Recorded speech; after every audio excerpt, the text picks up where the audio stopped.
Mesdames et messieurs, bonsoir. Votre fidélité nous enchante. Bienvenue dans cette rétrospective des faits qui ont marqué cette semaine.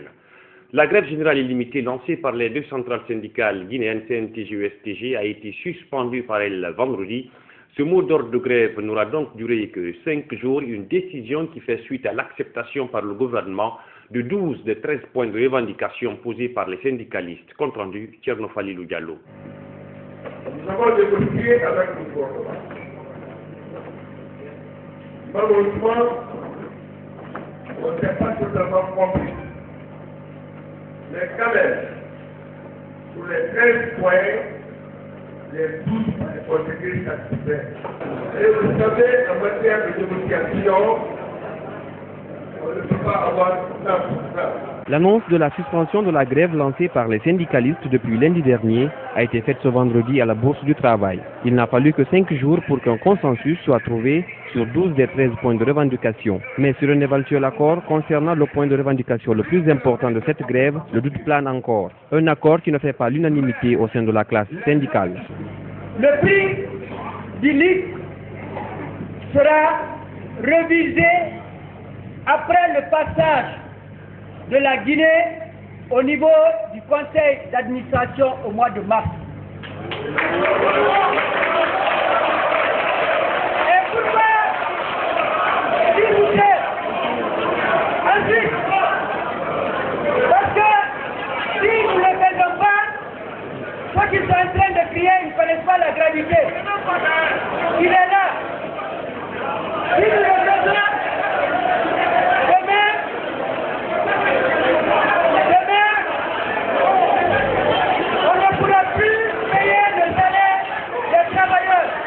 Des accords ont été également observés sur plusieurs autres points, notamment la question de la grille salariale, celle des pensions et des logements sociaux. Dans ce qui concerne la grille salariale des fonctionnaires, nous avons obtenu du gouvernement la version de la grille indiciaire numéro 2. Cette grille indiciaire numéro 2 va permettre aux fonctionnaires de ne plus stagner sur place. Toutes les pensions qu'on appelle pension minimum vitale, nos papas, nos mamans qui avaient 40 000 francs par mois, 150 000 francs par mois, nous nous sommes battus. On a demandé à l'État d'appliquer sa propre loi, à savoir que tous doivent être payés maintenant mensuellement à 440 000 francs. En ce qui concerne les logements sociaux, l'Assemblée nationale s'est engagée à prendre au mois d'avril la loi sur la régularisation du loyer en République de Guinée. Quelques heures avant un aboutissement à des accords, certains syndicats avaient été arrêtés par le gouvernement, mais ils ont été déjà relâchés suite aux pressions des autres syndicalistes. Hier, ils ont arrêté beaucoup de nos camarades, surtout dans le secteur du transport, dont notre frère et ami Cass de Matam. Mais avant que nous n'ouvrons les négociations, nous avons demandé à l'Assemblée qu'on ne rentrait pas dans la salle tant que nos camarades n'étaient pas libérés. Et sur le coup, l'Assemblée a appelé la direction nationale de la police et tous nos camarades, en tout cas à notre connaissance, ont été libérés. Après la Bourse du Travail, les syndicats se sont rendus à l'Assemblée nationale pour signer le protocole d'accord entre eux et le gouvernement. Pendant ce temps, 10 autres centrales syndicales ont fait une déclaration vendredi après-midi à Conakry, déclaration dans laquelle elles ont affiché leur mécontentement face à ces négociations auxquelles elles étaient absentes. Ces 10 centrales appellent les travailleurs à continuer l'observation du mot d'ordre de grève jusqu'à la satisfaction totale de leurs revendications. Idjatou Diallo. Au moment où les deux centrales syndicales, la CNTG et l'USTJ, annoncent la suspension de leur mot d'ordre de grève suite à des négociations entre gouvernement, syndicats et société civile, les 10 autres centrales syndicales ont haussé le ton dans une déclaration dans laquelle elles fustigent le rôle qu'a joué le gouvernement. Le protocole d'accord signé le 15 février 2015 par l'État guinéen et ses partenaires sociaux dans le cadre de la flexibilité du prix du carburant à la pompe et aussi l'engagement pris par le gouvernement guinéen à travers les ministères du Commerce et de celui de l'économie et des finances pour le respect de cette flexibilité sont restés vains. Cependant, la tendance du prix du baril est à la baisse sur le plan international. À ce niveau, il est à préciser que le gouvernement n'a négocié qu'avec l'intercentrale CNTG, USTG aux grandes dames de l'unité syndicale. Nous pensons que pour sauvegarder la paix, la justice et la quiétude sociale, le gouvernement devrait éviter la politique de division et d'exclusion des organisations syndicales. Par ailleurs, les 10 centrales syndicales estiment que le point le plus sensible n'a pas été touché pendant ces négociations auxquelles elles étaient absentes. Elles invitent les travailleurs à observer le mot d'ordre de grève jusqu'à la satisfaction de leurs revendications. Considérant la violation des articles 20, 22, 45, 58, 72 et 85 de la Constitution par le bureau de l'Assemblée nationale n'engage en rien la procédure de négociation tripartite. En tout état de cause, la grève déclenchée le 11 février 2016 par l'unité d'action des 10 centrales syndicales autour de la baisse du prix du carburant à la pompe, notamment, reste et demeure maintenue. À ce titre, l'unité d'action syndicale remercie et invite l'ensemble des travailleurs, travailleuses de tous les secteurs confondus, publics, mixtes, privés, informels et les retraités de Guinée, pour observer le mot d'ordre de grève. Cette sortie des 10 centrales syndicales pourrait mettre à l'eau l'accord signé entre le gouvernement et les deux centrales. Pour l'heure, rien n'est sûr. Pendant ce temps, le Bureau international du travail vient de lancer le 3e numéro de son magazine sur le travail décent. Pour y parvenir, le BIT priorise le dialogue social. Ouleimatou Kourou Diallo. Pendant que les 12 centrales syndicales guinéennes sont en grève, le Bureau international du travail BIT procède au lancement du 3e numéro de son magazine trimestriel d'information sur le travail décent en Afrique de l'Ouest. Le directeur pays du Bureau de l'Organisation internationale du travail OIT annonce avoir rencontré les parties concernées et entend mettre en place un mécanisme permanent de dialogue social. J'ai rencontré certains syndicalistes hier, j'ai rencontré parlé aux gens. J'ai rencontré le ministre M. Tamara hier. Notre proposition est qu'on mette en place ici dans ce pays un mécanisme permanent de dialogue social, opérationnel, pour anticiper sur ces crises. À la question de savoir pourquoi la publication d'un magazine trimestriel sur le travail décent pour l'Afrique, le directeur pays du Bureau de l'Organisation internationale du travail OIT répond. Pour sensibiliser les populations, sensibiliser les autorités, sensibiliser les travailleurs, sensibiliser les employeurs à faire en sorte que le travail décent soit promu dans tous les secteurs d'activité. Pourquoi? Parce que les gens ont besoin d'avoir un emploi, d'avoir un travail et un bon emploi qui procure des revenus décents pour nourrir leur famille. Ils ont besoin d'être protégés par les lois. Ils ont besoin qu'il y ait un dialogue entre l'employeur et le travailleur, entre le travailleur et les travailleurs et le gouvernement. Après emploi des jeunes en Afrique de l'Ouest, protection sociale pour tous, c'est Ebola et le milieu du travail qui est le nouveau titre de ce magazine trimestriel. Une maladie qui a causé une centaine de morts chez les agents de santé guinéens. Au départ, ils ne pouvaient pas encore identifier la maladie et identifier sa gravité, de sorte que plusieurs travailleurs de la santé ont payé le plus fort. Dès que nous finissons, nous mettons sur Internet, mais également nous publions une version papier qu'on ne pourra pas facilement déplacer, mais qui est disponible et le magazine est traduit en anglais et est accessible également dans cette langue, aussi bien à travers Internet que sur papier. La formation professionnelle, c'est le nom du 4e numéro du magazine Le Travail décent qui sera mis à la disposition de la population, à savoir les travailleurs, les employeurs et les gouvernements. Cette semaine aura aussi été marquée par le traditionnel Conseil des ministres qui s'est tenu jeudi à Séantouria sous la haute présidence du chef de l'État. Plusieurs sujets ont été abordés, sauf la grève générale illimitée. Le compte rendu avec Abdourahmane Ba.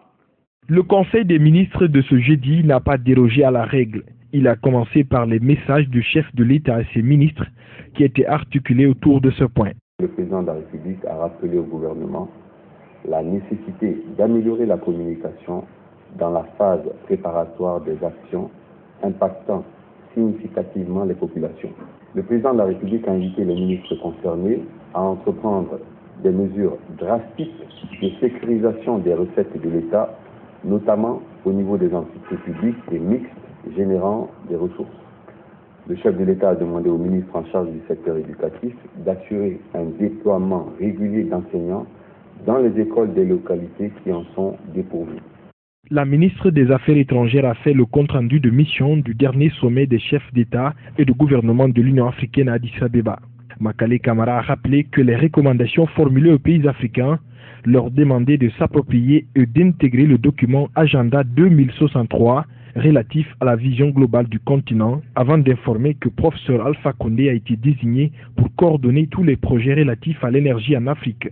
Celui de l'administration du territoire et de la décentralisation a proposé une feuille de route opérationnelle de la gestion des déchets solides dans la capitale. Son homologue de la santé a indiqué que les entreprises chargées d'exécuter les travaux d'extension et de rénovation de l'hôpital d'Onka et du camp Kamayenne ont rassuré boucler les grands chantiers d'ici la saison pluvieuse prochaine.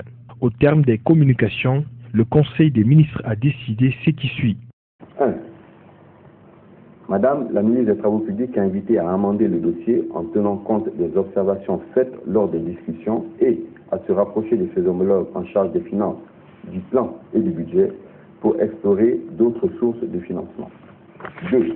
Madame la ministre des Affaires étrangères et des Guinéens de l'étranger est invitée à travailler avec les ministres en charge des télécommunications, de la coopération et des finances pour élaborer une stratégie permettant à la Guinée de disposer de commissaires au niveau de l'Union africaine ou de représentants dans d'autres institutions internationales. 3. Le programme transitoire de gestion des déchets solides est approuvé sous réserve de l'assistance de professionnels en la matière. 6. Le ministre de la Santé est invité à organiser régulièrement des points de presse sur les mesures alternatives à l'indisponibilité de l'hôpital d'Onka et une large communication dans nos langues nationales à l'attention des populations. Le conseil de ce jeudi 18 février, qui s'est tenu en cette période de grève, n'a pas abordé le sujet, encore moins l'avancement des négociations avec les syndicalistes. Mais le ministre porte-parole du gouvernement a répondu à certaines questions de la presse. On n'en saura pas plus. Le gouvernement est prêt, dit-il, à satisfaire les autres points de revendication, excepté la baisse du prix du carburant à la pompe.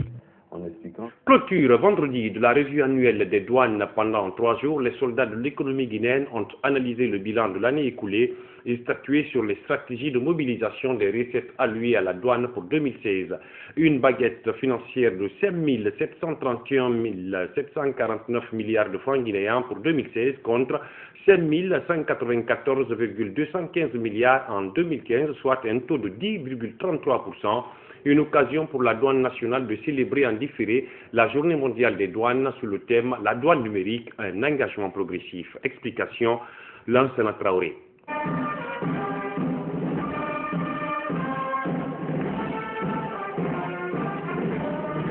Cette cérémonie de clôture de la réunion annuelle des douanes a été une occasion pour célébrer en différé la journée mondiale des douanes placée sous le thème « Douane numérique pour un engagement progressif ». Une migration qui favorise de nos jours une nette amélioration des services des douanes. En ce qui concerne les douanes guinéennes, l'année 2012 a vu l'introduction pour la première fois du système douanier automatisé avec du système douanier informatisé appelé Sidunia 1.0. De cette date à nos jours, Monsieur le ministre, Toutes les versions du système ont été adoptées et mises en exploitation par voie de migration. En termes d'utilisation des technologies de l'information et de la communication, la douane guinéenne a beaucoup d'acquis à son actif. Nous pouvons citer, entre autres, la réduction du délai de dédouanement des marchandises, la sécurisation des recettes et le renforcement de la lutte contre la fraude à travers l'informatisation d'une quinzaine de bureaux des douanes, dont 3 en province, Kamsa, Mali et Pamela. En vue de l'atteinte des objectifs de l'exercice 2016 de 5 731,749 milliards de francs guinéens, la rencontre annuelle des douanes a retenu des recommandations pour plus d'efficacité, notamment de doter la Direction générale des douanes d'un budget de fonctionnement et d'investissement nécessaire pour assurer l'atteinte des objectifs qui lui sont assignés, de mettre en œuvre le plan d'action 2016 de la Direction générale des douanes, de privilégier la formation et le perfectionnement continu des cadres et agents des douanes, d'intensifier les actions de contrôle interne pour une meilleure exécution du service. En plus de réitérer son soutien à la douane nationale, le ministre du Budget a appelé au respect de l'éthique et la déontologie de la douane, mais également rappelé les nouvelles missions assignées à la douane, aux artisans de l'économie guinéenne.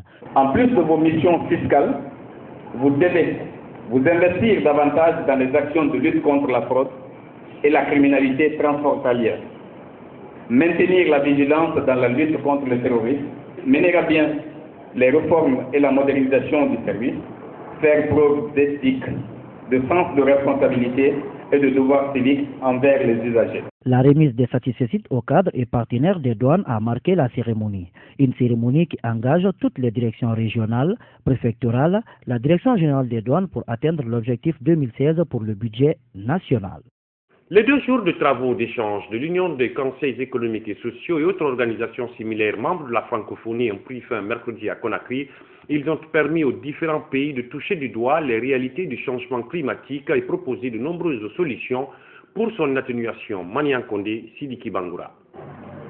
Le climat, la chose commune que nous devrons tous protéger, et ce, eu égard des changements négatifs qu'il connaît à cause de l'action de l'homme sur la nature. Lutter contre le changement climatique est aujourd'hui une urgence qui interpelle tous les États. Une urgence comprise par le Conseil économique et social de Guinée qui met le pied sur l'accélérateur en organisant cette rencontre des CES et organisations similaires de l'espace francophone.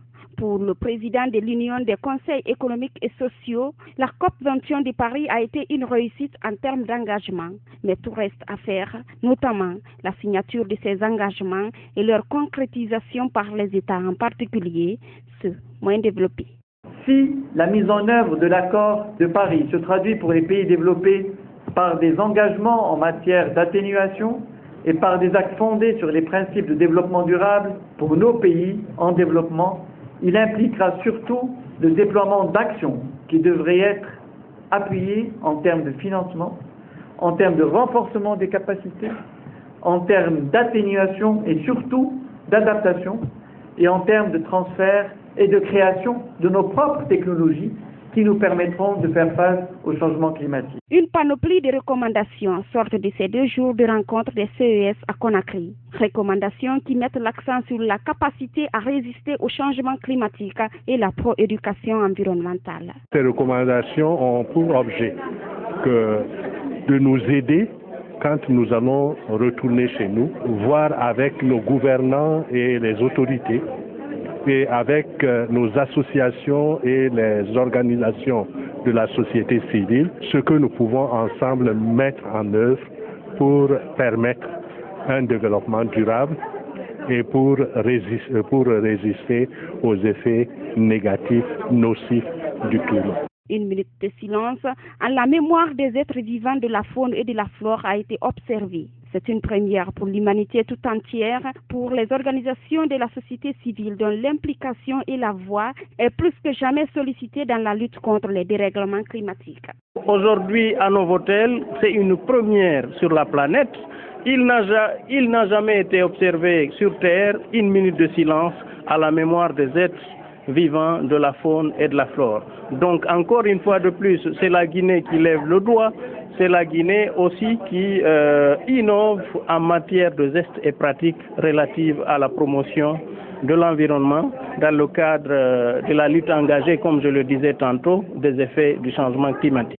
Pour parvenir au bout du tunnel, des centaines de millions de dollars devront être mobilisés par les États. Et pour ce faire, des séries de rencontres sont prévues en avril prochain à New York, en novembre prochain à Marrakech, mais aussi au Burkina Faso.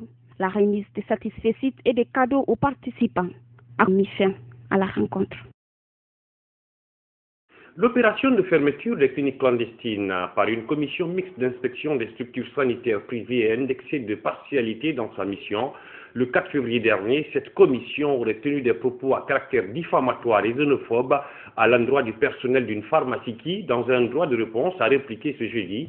Elle demande à l'équipe mixte mise sur pied pour démanteler les pratiques illégales et dangereuses d'être objective. Fali Glavouki.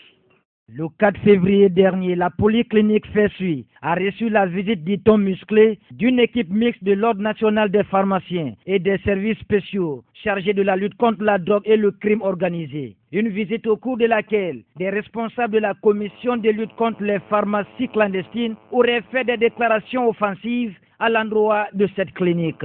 Une attitude condamnée avec la dernière énergie au cours de cette conférence de presse. Cette diffamation, ça fait suite au passage de la commission mixte dans notre établissement, une commission qu'on apprécie beaucoup. Arrivés chez nous, ils ont regardé. Principalement, c'était bon, mais on a été surpris des propos après cette visite. Donc, vu que nous n'étions pas d'accord de ces propos, parce qu'on a été conviés par cette commission, nous avons répondu à l'invitation. Et donc, après vérification, ça a révélé que nous étions dans les règles et nous sommes aptes à fonctionner correctement en République de Guinée. Le commerce criminel de faux médicaments ou de médicaments périmés et l'exercice illégal de la pharmacie et de la médecine sont des actes qui ont été condamnés par Pierre Kozoumanigui. La polyclinique est vraiment un établissement sanitaire qui respecte le code de déontologie médicale et aussi la réglementation en République de Guinée. Après la visite de cette commission, il a été saisi le médicament qu'on appelle l'aminophiline, qui est un bronchodilatateur qu'on utilise dans les crises d'asthme. Alors ce produit a été saisi, mais à notre forte surprise, il a été publié au lendemain comme étant un produit prohibé. On n'a jamais reçu de restrictions en provenance du ministère de la Santé. L'aminophiline, deuxième aspect, continue à figurer sur la page 147 du code du guide thérapeutique national de la République de Guinée. Nous considérons cela comme un vice de procédure. Ces spécialistes de la santé invitent les acteurs de la mission de lutte contre les pharmacies clandestines à faire preuve d'objectivité et de professionnalisme. Réunion de travail lundi des juges d'instruction et magistrats du tribunal de première instance de Mafako avec les officiers de police judiciaire relevant de leur juridiction. À l'ordre du jour, la garde à vue, ses conditions et le respect de sa durée de 48 heures, une mesure qui est généralement violée par les OPJ, lesquels s'immiscent aussi dans les affaires judiciaires. Les mesures de sensibilisation ont été annoncées avant la prise des sanctions. Compte rendu, Abdourahmane Ba. La réunion de travail a commencé par l'observation d'une minute de silence à la mémoire des soldats guinéens tués à Kidal la semaine dernière par les terroristes. Le corps magistral et les juges d'instruction du TPI de Mafanko rencontrent les officiers de police et judiciaire relevant de leur juridiction pour échanger sous la garde à vue et ses conditions. Il ressort que le délai de cette mesure provisoire qui est fixé de 48 heures et ses conditions sont violées par ses agents. S'il le garde, le prive de sa liberté, il ne peut pas dépasser le délai de 48 heures. Dépasser ce délai, soit il demande une prolongation au procureur de la République ou il communique immédiatement la procédure au procureur de la République. Mais malheureusement, nous avons constaté aujourd'hui, dans les contrôles, qu'il y a des officiers de police judiciaire qui font fi à la loi, à ces articles du code de procédure pénale, qui travaillent deux fois à leur tête. C'est pas normal. Le tribunal de Mafanko a aussi révélé les demandes d'intervention des OPJ dans les affaires judiciaires et leur immixtion dans les procédures civiles qui ne relèvent pas de leurs compétences. Les statistiques de l'année 2015 sont évocatrices. Dans notre courrier arrivé 1040 courriers. Sur les 1040 courriers, nous avons 662 demandes d'intervention. au niveau des différents officiers de police judiciaire. Nous avons encore disséqué les 662 cas d'intervention. Nous avons trouvé 312 cas civils, donc près de la moitié des citoyens qui viennent nous voir par rapport à des affaires civiles que sont en train de gérer les officiers de police judiciaire. Pour y pallier, une réunion générale est annoncée avec les chefs de quartier qui sont aussi cités pour immixtion. Les chefs de quartier retiennent souvent les convocations que les officiers de police judiciaire émettent à l'adresse des citoyens et à l'effet de les gérer. Donc j'ai demandé l'autorisation du procureur général afin d'avoir une réunion pour qu'on commence à les sensibiliser par rapport à cela et qu'on leur dise qu'ils sont un simple intermédiaire dans la transmission des convocations et que quand les affaires judiciaires sont déclenchées, ces présidents de conseil de quartier ne doivent pas s'y mixer au risque de se voir poursuivis pour immixtion. Des satisfaits ont été également remis aux officiers de police et judiciaire qui se sont distingués par le travail dans le courant de l'année écoulée. Si les gens se donnent corps et âme pour faire dignement, honnêtement et avec sincérité un travail aussi complexe que le travail d'officier de police judiciaire, il est important qu'il soit rappelé à chaque fois que cela soit nécessaire ou le récompenser, l'encourager. Donc pour répondre à votre question, je suis plus qu'encouragé aujourd'hui. Un nouveau code de procédure pénale doit paraître. Le projet va être soumis sous peu à l'approbation de l'Assemblée nationale. Le viol d'un mineur est devenu très récurrent en Guinée. Une fille âgée de 14 ans a été violée par 2 jeunes garçons pendant 3 jours successifs à Dapompa, c'est dans la commune de Matoto. La victime est encore sous le choc et l'affaire est actuellement au tribunal de première instance de Mafanko. Compte rendu, son Tifo Rissouma. Une fille âgée de 14 ans a été enlevée, séquestrée et violée à plusieurs reprises par 2 jeunes garçons pendant 3 jours à Dapompa. La victime est encore sous le choc. Elle a quitté la maison vers 19h dimanche 7 vers 19h pour aller assister à une soirée folklorique. Jusqu'à tard la nuit, on ne la voit pas. La nuit passée, sa grand-mère avec qui elle vit pensait qu'elle allait dormir chez sa maman. Sa maman ne vit pas là-bas. C'est le mercredi vers 19h, on l'a retrouvée arrêtée au marché de Dapompa, avec une tenue toute sale, complètement lessivée, fatiguée. Quand il s'arrête, elle tombe.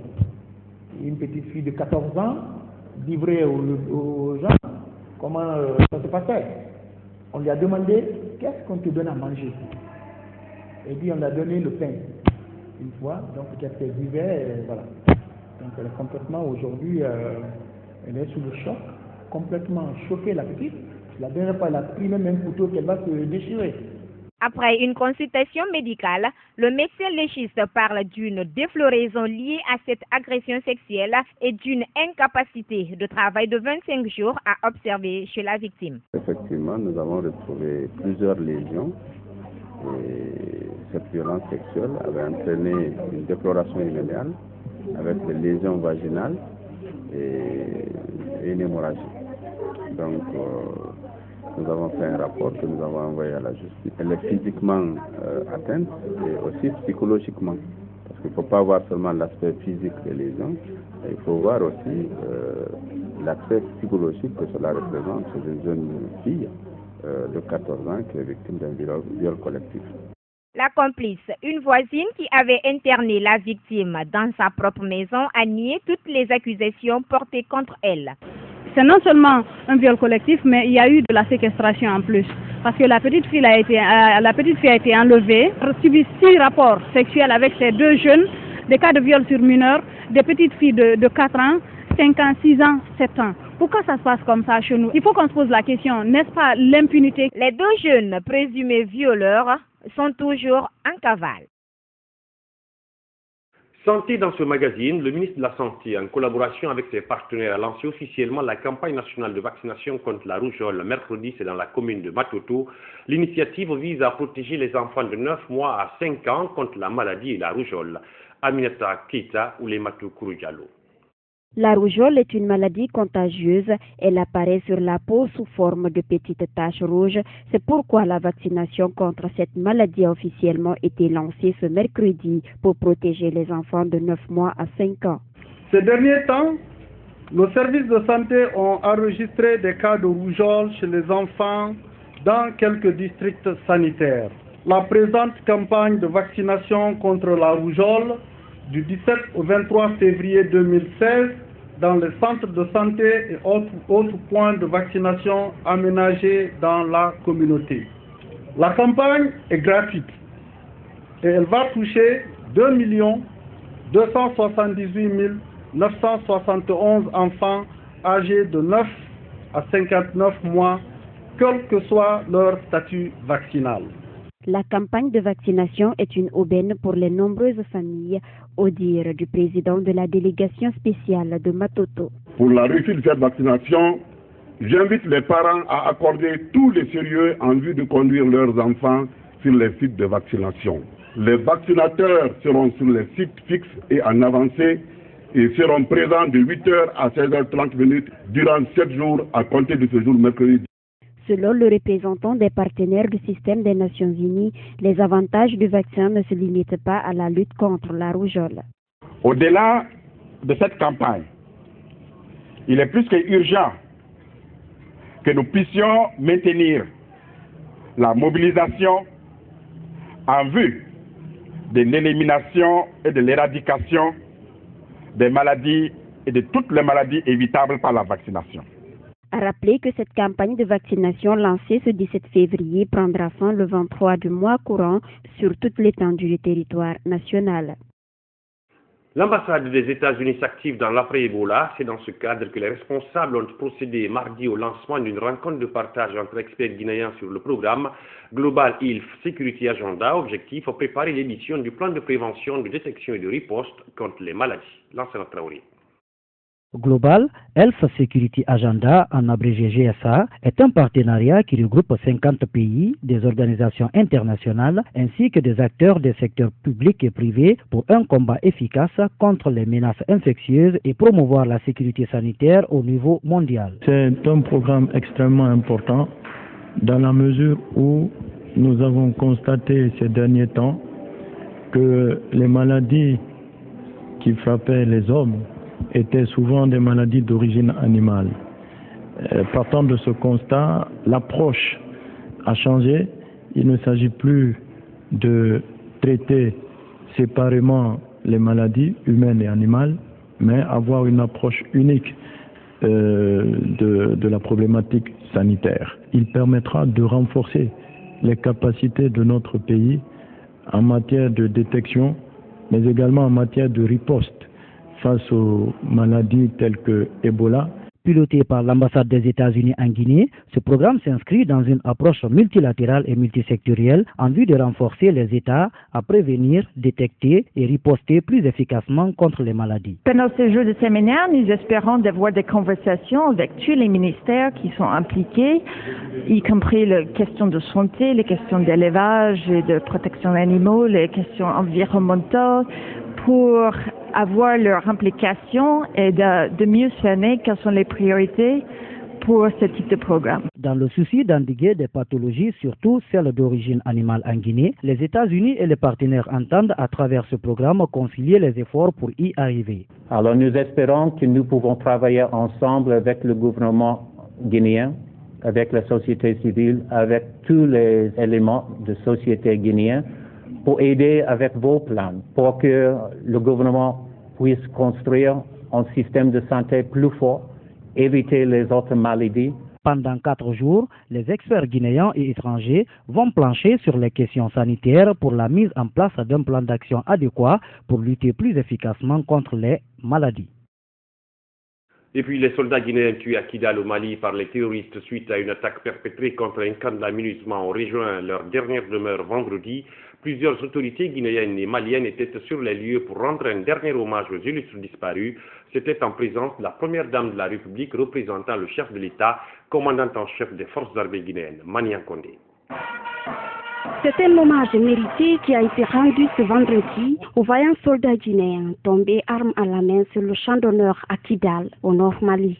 Ces 7 soldats, vous le savez, ont été tués lors d'une double attaque perpétrée contre le camp de la MINUSMA par des groupes terroristes. Le vendredi 12 février 2016 restera un jour funeste pour le peuple de Guinée et pour les forces armées guinéennes.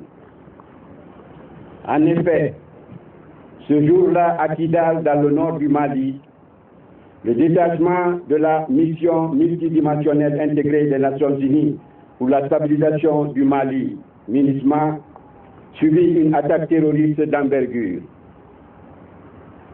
Tchadiens, Philippins, Français, Népalais, Rwandais et Guinéens sont sous les feux. Mais c'est au son du bataillon guinéen qu'un véhicule suicide vient se faire exploser. Les pertes sont importantes, les dégâts sont étendus.